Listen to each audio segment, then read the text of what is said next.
اب یہ مزارات پہ آپ جا کر دیکھیں، کوئی ماتھے ٹیک رہا ہے، چادریں چڑھاتے ہیں آپ مزارات پر، آپ کیوں نہیں پوچھتے کہ چادر کیوں چڑھاتے ہیں؟ کیا بیسک کانسیپٹ ہے اس کے پیچھے؟ اس میں بزرگ کا کیا فائدہ ہے، آپ کا کیا فائدہ ہے؟ آقا علیہ الصلوۃ والسلام نے فرمایا ہر مسلمان مرد عورت پر علم کا سیکھنا فرض ہے۔ تو حضرات اس ویڈیو کو جب ہم سنیں گے تو ہمیں دین کی باتیں سیکھنے کو ملیں گی۔ تو حضرات اس ویڈیو کو آپ ایسے چھوڑ کر نہ جائیں، اسے پورا سنیں اور ویڈیو کیوں کو نہیں لائک پوچھتے کریں، کہ چادر کیوں کمنٹ چڑھاتے کریں، ہیں؟ شیئر کریں۔ کیا بیسک کانسیپٹ ہے اس کے پیچھے؟ اس میں بزرگ کا کیا فائدہ ہے، آپ کا کیا فائدہ ہے؟ کہاں قرآن و حدیث میں لکھا ہے کہ مزار کے اوپر چادر چڑھاؤ؟ ہم نے اس کو ایک ایسی رسم بنا لیا ہے کہ عرس چادر چڑھانے کے بغیر پورا ہی نہیں ہوگا۔ ہر شخص چادروں کی منت مان رہا ہے کہ جی میرا کام ہو گیا تو میں فلاں مزار پہ چادر چڑھاؤں گا۔ بھئی کیوں مان رہا ہو منت؟ ذرا بتاؤ تو صحیح نا۔ حق ہے۔ اپنے آپ سے کویسچن کرو، کیوں چڑھا رہے ہو آپ چادر منت کی؟ اس میں کس نے منت مانی تھی؟ نبی نے مانی تھی، صحابہ نے تصور دیا مزار پہ چادر چڑھانے کا، کہاں سے آیا یہ؟ کچھ نہیں پتا، بس لوگ کر رہے ہیں تو ہم بھی کر رہے ہیں۔ اس سے ہماری نوجوان نسلوں کو، ان بچوں کو کچھ پتہ نہیں ہے جی چادر چڑھانا بھی کوئی عبادت ہوگی، کوئی عبادت نہیں ہے، مستحب تک نہیں ہے۔ اب اس دور میں تو مستحب بھی نہیں رہا۔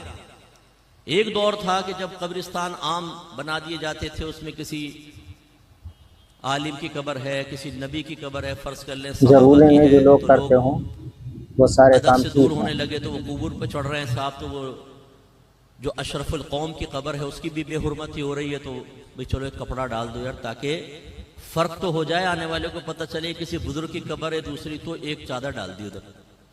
بس یہ بیسک کانسیپٹ تھا۔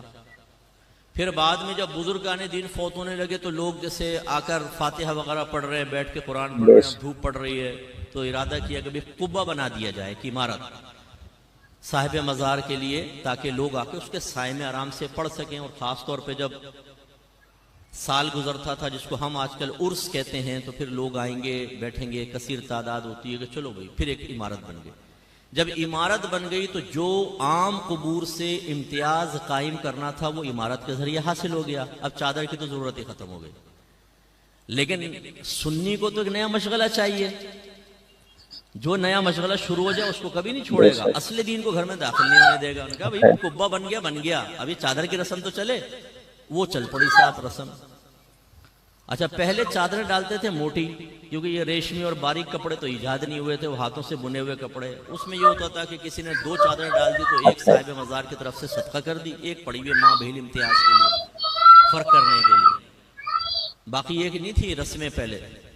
اب صورتحال یہ جو مزار پہ چادر ڈلتی ہے ذرا دیکھ لیں آپ، ایک تو پہلے اس میں پورا لکھا ہوتا ہے کلمہ پاک یا آیت الکرسی، کہ آپ اسے کسی اور کام میں استعمال ہی نہیں کر سکتے، اور یا پھر اتنی باریک ریشم کی چادر ہوتی ہے، جیسے داتا صاحب کے مزار پہ اکثر آپ دیکھیں گے کہ اس کو وہ کسی کام نہیں آ سکتی، وہ لباس بھی نہیں بن سکتا، اس کو یوں دیکھیں گے نا اس میں نظر آئے گا آر پار، اتنی وہ باریک سی ہوتی ہے۔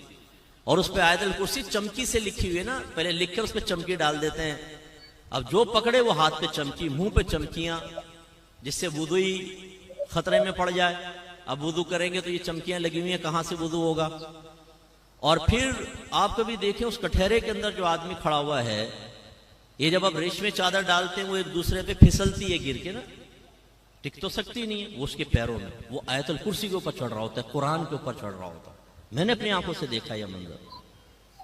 اور پھر کیا ہوتا ہے کہ آپ نے وہ ڈالی، وہ جمع کرتے جاتے ہیں، پھر وہ یوں دکان پہ پہنچتی ہے نا، کم قیمت پہ دکان والا دوبارہ خریدتا ہے، استری شستری مارتا ہے، پھر دوبارہ ماشاءاللہ ہے نا، ہم لوگ آپ کا کاروبار چلانے کے لیے چادروں کی منت مان رہے ہیں کہ جی میرا کام ہو گیا میں چادر چڑھاؤں گا۔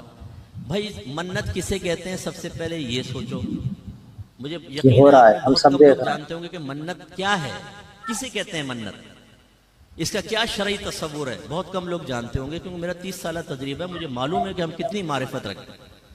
دوسری بات یہ چادر کی منت کہاں سے ایجاد ہوئی؟ اب ہم کہیں گے ہم ہیں نا مفتی صاحب، ہم نے ایجاد کی ہے۔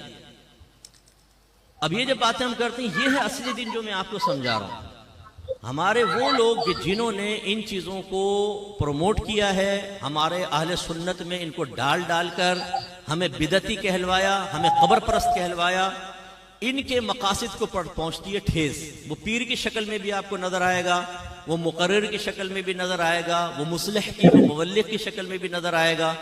ان کی ناکوں میں لگے ہوئے سینسر. یہ مفتی صاحب پتہ نہیں کیسی باتیں کرتے ہیں, شاید پٹڑی سے اتر گئے. تو میں بولتا ہوں تمہاری چڑھی ہوئی ٹرین ادھر آؤ تو میں دیکھتا ہوں کہ تم پٹڑی پہ چڑھے ہوئے اور میں پٹڑی پہ چڑھا ہوا ہوں. آئیں قرآن و حدیث کے اوپر پیش کرتے ہیں نا چیز کو, نہ آپ کی نہ میری. میرے آقا نعمت امام اہل سنت مجدد دین و ملت پروان شمع رسالت عظیم البرکت عظیم المرتبت شاہ احمد رضا خان علیہ رحمت الرحمن فرماتے ہیں کہ اگر بزرگوں کی طرف منسوب کوئی چیز ہمارے سامنے پیش کی جائے گی, ہم اسے سب سے پہلے قرآن و حدیث پر پیش کریں گے. اگر اس کے مطابق ہوگی تو قبول کریں گے, اگر اس کے خلاف ہوگی تو ہم یہ کہیں گے کہ یہ ہمارے بزرگوں نے نہیں کیا بلکہ نفس پرستوں نے یہ کام کر کے ہمارے بزرگوں کی طرف منسوب کر دیا. یہ میں تو نہیں کہہ رہا ہوں, پڑھیں ذرا فتاوی رضویہ. اچھا یہ بھی ایک میرا درد ہے بہت بڑا جی. کنز الایمان پڑھیں, بہترین ترجمہ قرآن ہے, بہترین ترجمہ قرآن. اس سے کان میں پوچھو تو نے پڑھا کبھی کنز الایمان پورا؟ نہیں, آج تک نہیں پڑھا ہوگا, آج تک نہیں پڑھا ہوگا. خود کنز الایمان پڑھا نہیں ہے جی, پڑھے بہترین ترجمہ قرآن. واقعی وہ بہترین ہے, لیکن پڑھو تو صحیح بھائی. اعلی حضرت قاطع بدعت تھے, بدعت کا قلع کما کر دیا. کہاں کیا ہے آپ کو کیسے پتا چلا؟ آپ کہیں گے جی فتاوی رضویہ پڑھیں. اچھا تم نے پڑھا ہے؟ آپ میں سے بہت سے ایسے ہوں گے جنہوں نے آج تک فتاوی رضویہ کو ہاتھ میں لے کر نہیں دیکھا ہوگا, شکل ہی نہیں دیکھی ہوگی فتاوی رضویہ کی کہ کچھ ہے یہ بھی. یعنی ہم لوگ بالکل بس وہ رسم کے پیچھے لگے ہوئے ہیں. ہمارے اکابرین نے جو باتیں بیان کی اس کو فراموش کر چکے ہیں. آج نعت خان ہمیں دین سکھائے گا, آج یہ پیشہ ور مقررین ہمیں دین سکھائیں گے. ان کے پیچھے ہم چلنے کے لیے تیار ہیں, اور پورا مسلک اہل سنت ہم نے بدنام کر کے رکھ دیا. ایسے دھمال شمال مزاروں کے اوپر کوئی تصور نہیں ہے, ڈھول ڈھمکوں کا کوئی تصور نہیں ہے. آپ کو اگر بٹھا کر آپ کے کان کے پاس دھن دھن دھن دھن ڈھول بجایا جائے, بتائیں آپ خوش ہوں گے کہ تکلیف ہوگی؟ زور سے بولیں. اور آپ صاحب مزار کے پاس دم دم دم دم دم دم دم دم.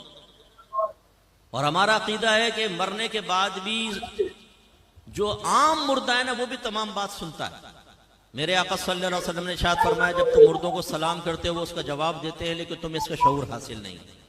اسی لیے نبی کریم صلی اللہ علیہ وسلم جب قبرستان جاتے تھے تو کیا فرماتے؟ دعا کیا ہے؟ السلام علیکم یا اہل القبور, اے قبر والو تم پر سلامتی نازل ہو. یہ نہیں فرمایا السلام علیکم یا اہل القبر, کسی سامنے قبر والا سن رہا ہے, نہیں, قبور جمع کا صیغہ استعمال فرمایا, تمام قبور والو تم سب کو سلام. اس کا مطلب ہے میوہ شاہ قبرستان کے ایک کنارے پہ کھڑے ہو کر جب آپ یہ دعا پڑھیں گے ہر قبر کے اندر آپ کے سلام کی آواز پہنچے گی. اتنی سماعت تیز ہو جاتی ہے, اور وہ جواب بھی دیں گے. تو پھر صاحب مزار جس کو اللہ تعالیٰ نے عام لوگوں سے زیادہ روحانی طاقت عطا فرمائی, ان کو کہاں تک سنتے ہوں گے, اور ان کے کان پہ کھڑے ہو کے آپ دھم دھم دھن دھن ڈھول بجا رہے, اس سے ان کو